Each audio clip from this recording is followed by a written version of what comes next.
नमस्कार। इस चैनल के द्वारा भारतीय रेलवे की आगामी परीक्षाओं को ध्यान में रखते हुए मैथ की इंपॉर्टेंट क्लास प्रोवाइड की जा रही है, जिसमें हम महत्वपूर्ण कॉन्सेप्ट पर चर्चा करते हैं।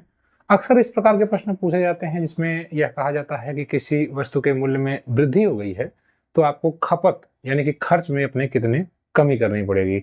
इस प्रकार के प्रश्न अक्सर कंफ्यूजिंग लगते हैं अभ्यर्थियों को। इस वीडियो में हम इसी कॉन्सेप्ट पर चर्चा करने वाले हैं। जैसे मान लीजिए कि आप 20 रुपए किलो का कोई वस्तु खरीद रहे हैं, यानी मान लीजिए कि आप चीनी खरीद रहे हैं जो कि 40 रुपए किलो की है, ठीक है। और आप प्रतिदिन जाते हैं, चीनी 40 रुपए का 1 किलो ले लेते हैं।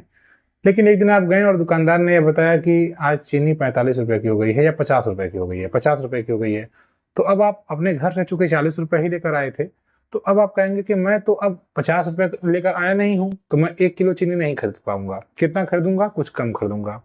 मुझे जो मैं प्रतिदिन का 1 किलो चीनी खरीद रहा हूँ वो अपनी खपत में कमी करनी पड़ेगी, यानी कि जो मैं खर्च कर रहा हूँ जितने रुपए, उसमें कमी करनी पड़ेगी। और वो कितने प्रतिशत कम होगा, यहीं से सवाल बनते हैं। तो आइए हम शुरू करते हैं। आज का एक प्रश्न है, उस प्रश्न के सहारे से ही समझेंगे।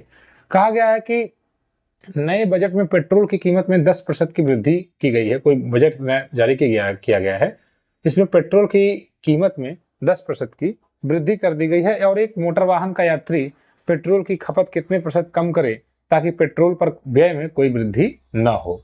अब यहाँ पर आप ध्यान दीजिएगा, इस प्रकार के सवालों को लगाते समय आप देखिए जो वृद्धि है उसको पहले आप प्रतिशत को एक भिन्न में बदलेंगे। 10% की वृद्धि हो रही है, इसका मतलब 10/100 की वृद्धि हो रही है, यानी कि 100 पर 10 की वृद्धि हो रही है, यानी 110 हो जा रहा है। 100 पर 10 की वृद्धि 110 हो जा रहा है 100 से, यानी कि जो पहले पेट्रोल की कीमत थी 100, वह हो गई 110। या अगर हम 0 से 0 को कैंसिल आउट कर दें तो 10 थी और अब 11 हो गई। 10 थी और अब 11 हो गई। लेकिन हमें तो यह नहीं पता, हम तो घर से निकले और ये मानकर चल रहे थे कि पेट्रोल हमको उसी रेट पर मिलेगा, यानी पुराने रेट पर। पुराना रेट कितना है? 10 रुपये। तो हम पेट्रोल पंप पर गए और उससे कहा कि हमें 10 का पेट्रोल दो, तो उसने कहा नहीं भाई, अब तो प्रतिशत में वृद्धि हो गई है और इस वजह से अब जो पेट्रोल 10 का मिलता था वो 11 का मिलेगा। तो मैं उससे ये बोलूंगा कि भाई मुझे पेट्रोल कुछ कम दो। और यही कम इन्होंने पूछा है कि कितने प्रतिशत मैं अपने खपत में कमी कर रहा हूँ। तो देखिए, मैं कह रहा हूँ कि मुझे 1 यूनिट यानी 1 कम दो। कितने पर?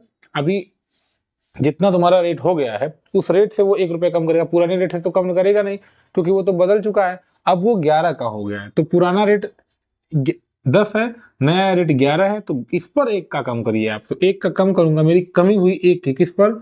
11 पर। तो 100 पर कितना?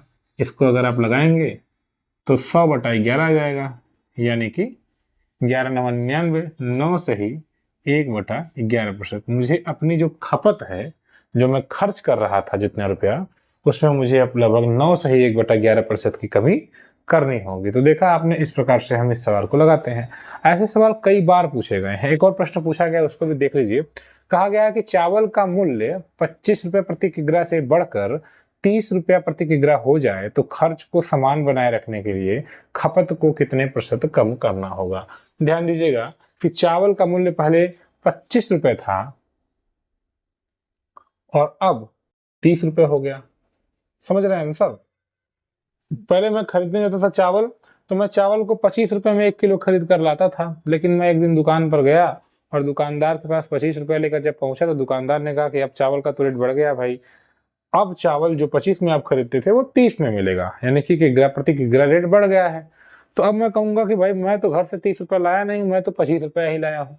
तो मुझे अपनी खपत में कमी करना पड़ेगा। जो मैं खा रहा हूँ, पी रहा हूँ, उसमें मुझे कमी करना पड़ेगा, तभी मैं खरीद पाऊंगा। क्योंकि मेरे पास 30 रुपए है नहीं, मुझे पता नहीं था और ये प्रश्न बनाया था। तो खपत में कमी कितने करूंगा? 30 का दे रहा है, मैं 30 कर लूंगा, 5 रुपए कम कर लूंगा, क्योंकि 25 रुपए लेकर गया हूँ।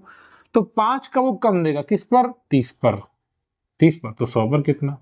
इसको कैंसिल आउट करेंगे। 5×6 = 30, 2×5 = 10, 0, ये 3, यानी कि 50/3, जिसको कहेंगे 16 सही 2/3%। तो इन्हें अपनी खपत में लगभग 16 सही 2/3% की कमी करनी पड़ेगी। तो इस प्रकार से आपको सवाल लगाने होते हैं। आप ये देखें कि जब आप बेसिकली वो कितना था शुरुआत में और अंत में कितना हो रहा, बढ़ रहा है। जितना रुपया बढ़ रहा है वही कम कर दीजिए और लास्ट में जो उसकी वैल्यू रह जाती है, जो लास्ट में वैल्यू है, जैसे इसकी कीमत 30 रुपये हो गई तो अपन वो कर देंगे, क्योंकि अब वो कम करेगा तो इस पर कम करेगा, पुराने रेट पर तो कम करेगा नहीं, क्योंकि रेट बढ़ चुका है। तो देखा आपने, इस प्रकार से हमने सवालों को लगा दिया। आपके लिए और भी सवाल हैं, वीडियो की स्क्रीन पर आपको दिखाई दे रहे हैं। देखिए, परीक्षाओं में पूछे गए हैं, आप उन्हें देखें और सॉल्व करें। साथ ही साथ इस चैनल को आप प्लीज़ सपोर्ट कर दीजिए। मैं लगातार वीडियोज़ बनाता हूँ लेकिन व्यूज़ नहीं आता है, लोग सपोर्ट नहीं करते हैं। आप ऐसी वीडियोज़ को पसंद करते हैं लेकिन जो अलग टॉपिक्स पर रहती हैं, लेकिन जो मेहनत कर रहा है उसे आप सपोर्ट नहीं करते हैं। आपसे एक्सपेक्टेशन है कि आप इसे सपोर्ट करेंगे। मैं लगातार पढ़ाने का प्रयास कर रहा हूँ, प्रीवियस ईयर क्वेश्चंस की प्रैक्टिस करवा रहा हूँ, फिर भी आप सपोर्ट नहीं कर रहे हैं। प्लीज़ इस वीडियो को शेयर करिए, अधिक से अधिक लोगों को जोड़िए इस चैनल से, ताकि हम रेलवे की तैयारी और बेहतर तरीके से कर सकें। धन्यवाद।